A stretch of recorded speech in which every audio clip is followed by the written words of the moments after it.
आप सभी को ओम साई राम। राम नाम जाप इस साधना से क्या फ़ायदे मिलते हैं, क्या लाभ मिलता है मनुष्य को, इसके बारे में मैं कुछ बातें आपसे साझा करूंगी। ये सब सच्ची घटनाएं हैं और हाल ही में ये सब हुई हैं। अभी आपसे एक एक करके मैं आपसे साझा करूंगी। आंध्र प्रदेश एक स्टेट है इंडिया में, जिसमें तेनाली के नाम से एक जगह है, बहुत ही मशहूर है। और उस तेनाली की जगह में बुद्धम करके एक छोटा सा गांव था। इस गांव में श्री राम शरण महाराज रहते थे। वे राम के परम भक्त थे। इतने भक्त थे कि उन्हें हमेशा राम जी के स्वप्न आते थे। उनको उनके राम जी के दर्शन होते थे और राम जी ने उनको साक्षात्कार भी दिया। तो ये हमेशा राम जाप में ही लगे रहते थे और हनुमान जी के भी भक्त थे। तो एक बार क्या होता है, इनकी पत्नी तालाब से पानी ले आने के लिए जाती है घर से, और वहीं पे उस वक्त आप सोच सकते हैं कि औरतें तालाब से पानी ले आके वहीं पे कपड़े धो के उसके बाद वहाँ से नहा के पानी ले आती हैं घर के काम के लिए। ऐसे ही रामशरण जी की पत्नी भी गई थी। जब वो घर से निकल रही थी तभी भी बहुत काले बादल थे, लेकिन उन्होंने सोचा कि जल्दी से वापस आ सकेगी, तो तालाब के पास गई और बहुत फिसलाव था उस जगह पे। तो उसने सोचा कि अभी इस जगह में मैं अंदर जाऊंगी तो मेरे पैर में जो कंगन है, जो पैर में मैंने नए नए आभूषण पहने हैं चांदी के, और जो पायल है उनमें बहुत मिट्टी घुस जाएगी और वो ख़राब हो जाएंगे। तो मैं इन्हें एक कपड़े में बांध के अभी यहाँ तट पे रख देती हूँ और पहले पानी लेके आती हूँ। तो ऐसे ही करती है और तालाब के पास जाके पानी लेती है। जैसे ही पानी वो ले रही है, बारिश शुरू हो जाती है। तो वो क्या करती है, भीगने से पहले घर वापस लौट आए, इस माइंडसेट से वो जल्दी जल्दी वहाँ से निकलती है और घर वापस आ जाती है। घर आने के बाद कुछ देर के बाद ही उसको याद आता है कि उसने अपने पैरों में जो भी उसने चांदी के आभूषण पहने थे वो सब एक पोटली बांध के कपड़े में उसने वहीं पे छोड़ दिए हैं। जब वो घर वापस आई होती है तो उनका पति वे बैठ के ध्यान कर रहे होते हैं, श्री राम शरण जी। तो उन्होंने जब अपना पूजा ख़त्म कर लिया तब वे कहती है, सुनिए जल्दी उठिए, बारिश ज़्यादा होने से पहले मेरे साथ चलिए, हम वहाँ जाके तालाब के पास मेरे गहने ले आएंगे। तो जैसे ही ये लोग सोचते हैं कि बाहर निकले तो बहुत ज़ोर से बारिश भी शुरू होती है और हवा भी बहुत तेज़ी से चलने लगता है। तो उनके पति कहते हैं, चलो अभी इस चीज़ को छोड़ दो, तुम गहने ही तो हैं चांदी के, चले जाने दो। अब यहाँ से वहाँ जाके बीच में हमें कोई आपत्ति नहीं होनी चाहिए, इसलिए हम यहीं रहेंगे। अगर हमें ये देना ही है तो भगवान हमें दे देंगे। तब उनकी पत्नी बहुत ही इन्नोसेंट थी। वो कहती है, आप तो हमेशा राम नाम जपते रहते हो, आप तो हमेशा हनुमान जी की पूजा करते रहते हो, क्या अगर आप पूछोगे तो वो मेरे गहने लाके नहीं देंगे? ऐसे पूछती है। तो ये कहते हैं, ये क्या बहुत ही मामूली चीज़ है, ये चीज़ें मैं भगवान से नहीं पूछूंगा, ये हमारे जो लौकिक जीवन की चीज़ें हैं इससे मुझे कुछ लेना देना नहीं है। इन दोनों में ऐसी चर्चा हो ही रही थी कि अचानक क्या होता है, उनके दरवाज़ा ऐसे जैसे खुलता है, जैसे किसी ने धक्का देके खोल दिया हो, और खुलता है और अंदर एक कपड़े की पोटली आके गिरती है। तो रामचरण जी की वाइफ वो देखती है कि अरे इसी को तो मैंने वहाँ छोड़ दिया, ये कैसे आए यहाँ पे? तो रामचरण जी इतने खुश होके रो पड़ते हैं, उनके आंखों में आंसू आती कि मैंने बस हनुमान जी का नाम लिया ही था कि पवन पुत्र ने आके ये पोटली घर में ही फेंक के वो चले गए। ऐसे हैं मेरे श्री राम के भक्त, ऐसे हैं मेरे हनुमान जी। ऐसे करके बहुत आनंद विभोर हो जाते हैं श्री राम शरण जी। उस वक्त वो मन में ठान लेते हैं कि चाहे कुछ भी हो, मैं इस पवन पुत्र हनुमान का उनकी एक छोटी सी प्रतिमा इसी जगह में मैं स्थापित करूँगा, चाहे कितने भी दिन लगे, चाहे कुछ भी हो। तब क्या होता है, उनको हनुमान जी का साक्षात्कार होता है और हनुमान जी कहते हैं कि तुम मेरे परम भक्त हो, तुम एक प्रतिमा को इधर रखो और मेरे चरणों में जो भी विभूति रख के उस विभूति को उदी को अपने माथे पे लगा के अपने मन की मुराद मेरे सामने कहे या उनकी दुख दर्द मेरे से बांटे, तो मैं उन सबको सही कर दूंगा, मैं उनका समाधान कर दूंगा। इस प्रकार हनुमान जी उनसे कहते हैं। तो ये मन ही मन में भगवान ये सोचते रहते हैं रामशरण जी कि अब मैं इस प्रतिमा के लिए क्या करूं, कैसे ले आऊं, ऐसे करके सोचते रहते हैं। ये थोड़ी देर के बाद इसके बारे में हम बात करेंगे, लेकिन इनका राम जी के साथ क्या रिश्ता था पहले हम इसको जानेंगे। रामशरण जी 1905 में पैदा हुए थे और 1994 तक वे जीवित रहे। उसके बाद उनकी समाधि हो गई। वो राम के कितने भक्त थे, बस ये बात एक बात सुन के ही आपको मालूम हो जाए कि उनकी भक्ति का अंदाज़ा आप लगा सकते हो। वो दिन में 21,600 टाइम्स राम नाम का जाप करते हैं। इसका नंबर का क्या एक सिग्निफिकेंस है आप पूछ सकते हो। ये 21,600 टाइम्स ये एक ऐसा नंबर है कि मानव जो स्वस्थ है वह एक दिन में इतनी सारे सांसें लेता है और छोड़ता है। मतलब हर सांस में राम जी का नाम था रामशरण जी के ज़िंदगी में। इस प्रकार राम से प्रेम करते थे और राम को इतना मानते थे। ये हम जब ये छोटे बच्चे थे, जब ये पैदा हुए थे, तो एक दिन बहुत रो रहे थे और इनकी माँ इनको गोद में लेके घर के बाहर आंगन में आके बैठी थी। तो उनके घर से होते हुए एक साधु वहाँ से जा रहा था और राम भजन गाते हुए जा रहा था। तो जैसे ही ये बच्चा राम भजन सुनने लगा तो इसका रोना बंद हो गया था, चुप हो गया बच्चा और खिलखिला के हंस रहा था। और जैसे ही उस साधु ने राम भजन गाना बंद कर दिया तो ये बच्चा रोने को लगता था। ऐसी बहुत देर तक चली। ये साधु ने भी ये बात देखी। वो जाने वाला साधु वापस आके इसके घर के अंदर आके बच्चे के पास खड़ा होके गाना गाता है, बच्चा हंसता है। गाना बंद करते हैं, बच्चा रोता है। तो ये 3-4 बार करके उसके बाद उसकी माँ को कहते हैं, रामशरण जी के माँ को, कि आपने अद्भुत बच्चा पैदा किया है। ये इतने बड़े राम भक्त बनेंगे कि मैं क्या बताऊँ, ऐसे भक्त का जन्म आपने दिया है, करके प्रणाम करके वहाँ से चले जाते हैं। जैसे ही थोड़े बड़े हुए, मतलब 9-10 साल के हुए, तो ब्राह्मण कुल में इनका जन्म हुआ है। तो ब्राह्मण के उनका जो रीति रिवाज होता है उसके अनुसार इनको जनेऊ पहनाया गया।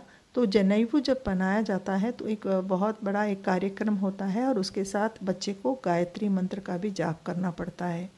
इतना होनहार बच्चा था ये रामशरण कि छोटी आयु से ही गायत्री को 1000 बार दोहराता था। गायत्री मंत्र को सुबह 1000 बार, शाम को 1000 बार।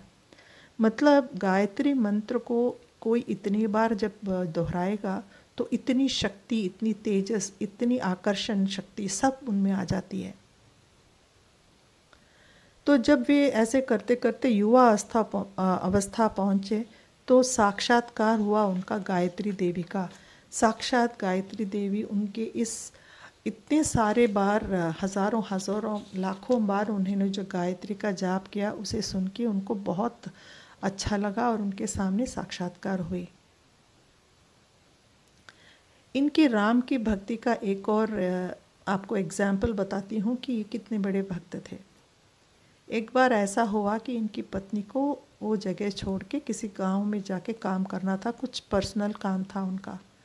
उस दिन इनको बहुत तेज़ बुखार थी और ये लेटे थे बिस्तर पे, ना हिल पा रहे थे, ना कुछ हो पा रहा था और भूख भी बहुत तेज़ी से लग रही थी, लेकिन उनमें शक्ति नहीं थी कि कुछ बना के खाएं। ये कट्ठोर ब्राह्मण थे, इसलिए बाहर का खाना नहीं खाते थे और इतना कुछ ये पूजा पाठ करते हैं ना तो हमेशा घर का खाना ही खाते हैं, क्योंकि उसमें पॉजिटिव एनर्जी बहुत होगी। मंत्र जाप करते करते खाने में भी वो एनर्जी आ जाती है। तो उनको ऐसे लेटे थे तो देखा उनको एक सपना आया और सपने में राम जी आए और कहा कि तुम इतने उदास हो, तुम्हारी तबीयत ठीक नहीं है, तुम्हें बहुत भूख भी लग रही है, तुम्हें भूख लग रही है तो मुझे भी भूख लग रही है, तो देखो तो तुम्हारे पास क्या रखा है। सीता माँ ने तुम्हारे लिए खाना बनाया है, तुम जल्दी उठ के खा लो। ऐसे कह के भगवान अंतर्धान हो गए। तो रामशरण जी को लगा कि ये सपना था, लेकिन उन्होंने आंखें खोल के उनके बगल भी ऐसे झांक के देखा तो वहाँ एक थाली में गर्मा गर्म खाना रखा था, जिसको सीता माँ ने खुद अपने हाथ से बनाया और इनके लिए वहाँ तैयार करके रखा था। देखिए माँ, सीता माँ और राम जी की उनका प्रेम। तो बहुत ये भी आनंद विभोर हो गए और रोने लगे कि माँ तुम्हारी करुणा ही क्या करुणा है, अपने बच्चे को तुम भूखा नहीं देख सकती हो। मैं कितना भाग्यवान हूँ, कितना भाग्यशाली हूँ कि मुझे आपके दर्शन हुए और आपके बनाए हुए खाना मुझे खाने को मिल रहा है। एक बार ऐसा हुआ कि ये हर जगह जाते रहते थे, राम जी के कीर्तन करते थे, राम जी के बारे में रामायण का पाठ करते थे। छोटी जगह हो बड़ी जगह हो, कहीं कोई पैसा नहीं लेते थे, हर जगह चले जाते थे जहाँ भी राम का नाम हो।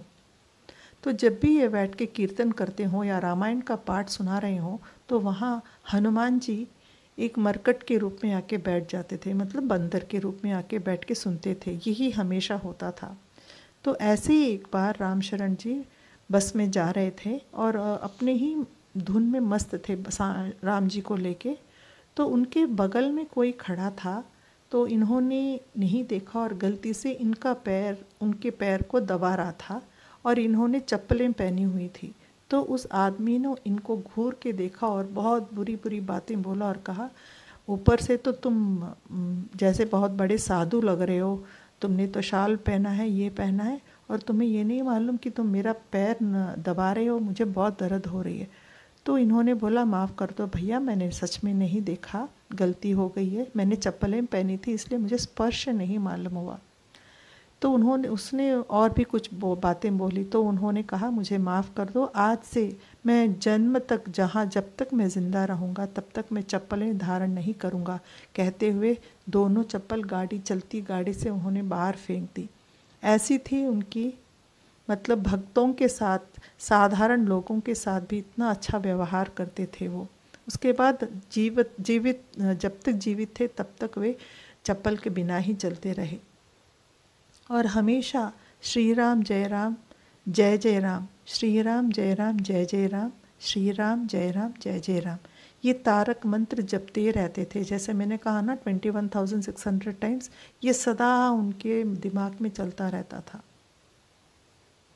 इसी प्रकार इन्हें एक जगह भाषण देने के लिए बुलाया गया और ये और इनके दोस्त वहाँ गए। उस दिन भाषण देते देते राम जी के बारे में कहते कहते, कथा सुनाते सुनाते ये इतने मुग्ध हो गए कि समय बीतता गया और इनको नहीं मालूम हुआ कि बहुत देर हो चुकी है। जिन्होंने ये प्रोग्राम को ऑर्गेनाइज़ किया था उन्होंने वहीं छोड़ के वो लोग घर चले गए। अब ये इन दोनों को वापस घर आना है, ट्रेन पकड़ के आना है। तो जब स्टेशन आके देखा तो दोनों के पास पैसे नहीं हैं टिकट खरीदने के लिए, इनके पास सिर्फ 1 रुपया था।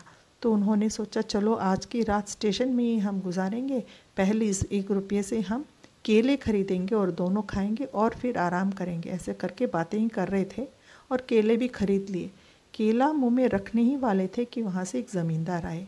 ज़मींदार बहुत बड़ी अपने एक परिवार के साथ, बहुत सारे काम वाले नौकर चाकरों के साथ आए थे और उन्होंने रामशरण महाराज को देखे बोला, महाराज आप यहाँ हो, नमस्ते प्रणाम, आप यहाँ कैसे हो, कैसे हैं आप, ऐसे ऐसे करके पूछा। तो रामशरण जी बोले, सुनिए मैं आपको नहीं जानता, आप कौन हो। तो ज़मींदार बोल रहे, आप मुझे भले ही ना जाने, मैं आपको जानता हूँ, मैं आपके हर कीर्तन सुनता हूँ, मैं आपके हर प्रवचन मैं सुनता हूँ, आप जहाँ भी राम कथा कहते हो मैं सब कुछ सुनता हूँ, मैं आपसे बहुत परिचित हूँ, ऐसे कह के कहते हैं। तो कहते हैं, आप किस दुविधा में हो। तो रामशरण जी कहते हैं, हमारे पास पैसे नहीं हैं गाड़ी के टिकट खरीदने के लिए, कल सुबह तक हम यहीं रहेंगे, फिर गांव के अंदर जाके किसी से रुपया उधार लेके हम टिकट खरीद के फिर चले जाएंगे। तो ये ज़मींदार कहते हैं, नहीं इसकी नौबत नहीं आएगी करके फर्स्ट क्लास कंपार्टमेंट में इन दोनों को टिकट खरीद के हाथ में दे के, उसके साथ साथ गाड़ी के अंदर इतने सारे पकवान, फल और मिठाइयाँ तरह तरह की टोकरियों में इतनी सारी चीज़ें चढ़ा देते हैं। तो रामशरण जी पूछते हैं, ज़मींदार जी आप भी हमारे साथ इस गाड़ी में आने वाले हो क्या? तो बोलते हैं हाँ हाँ आने वाला हूँ, लेकिन अभी 1 मिनट मुझे नीचे काम है, आप आराम करो, आप बहुत थके हुए हो, मैं नीचे जाके सब निपटा के गाड़ी चलने से पहले मैं अंदर चढ़ूँगा। तो गाड़ी तो चल पड़ी। जैसे ही गाड़ी चल पड़ी तो रामशरण जी को बहुत घबराहट हो गई, अरे ये तो आए नहीं ये महानुभाव। तो उन्होंने बाहर झुक के देखा तो प्लेटफॉर्म में कोई भी नहीं था, न ज़मींदार था, न नौकर थे, न परिवार था, कुछ भी नहीं था। इनको आश्चर्य हो गया, ये कौन थे ऐसे आए? फिर थकावट के कारण वो सो गए। जैसे ही सो गए तो राम जी उनके स्वप्न में आए और कहा, मैं तुम्हारे साथ ही चल रहा था, मैं ही था जो तुम्हारे ये सब कुछ लेके आया था, तुमसे मिलने आया था मेरे परिवार के साथ, और तुम्हारे ट्रेन की ऊपरी बर्थ में मैं ही हूँ, यही मैंने तुमसे कहा था कि मैं भी ट्रेन में तुम्हारे साथ चलूँगा। तो ये बात सुन के, ये दर्शन मतलब भगवान के दर्शन होने के बाद इनकी तो बस क्या बताएं, रामशरण जी बहुत खुश हो गए कि एक भगवान अपने भक्त के लिए कहाँ तक क्या कुछ नहीं करेंगे। इस भक्ति को देख के कितना उन्होंने किया अपने भक्त के लिए, ऐसे सोच के बहुत खुश हो जाते हैं, बहुत बहुत खुश हो जाते हैं। तो इसके बाद यात्रा के आखिर तक जो भी उन्होंने पकवान दिए थे, खाने के लिए दिए थे, सब कुछ खा के बहुत ही खुशी के साथ दोनों मित्र अपने गंतव्य तक पहुंचते हैं और राम नाम करते हुए चले जाते हैं। तो यहाँ तक की कहानी मैं आपको आज बता रही हूँ। इसके बाद और भी कुछ ऐसी घटनाएं हैं रामशरण जी की ज़िंदगी में जो बहुत ही रोमांचक और दिल छूने वाली बातें हैं। इतनी प्रेम भाव के साथ भगवान भक्तों के साथ बर्ताव करते हैं, आप अंदाज़ा ही नहीं लगा सकोगे।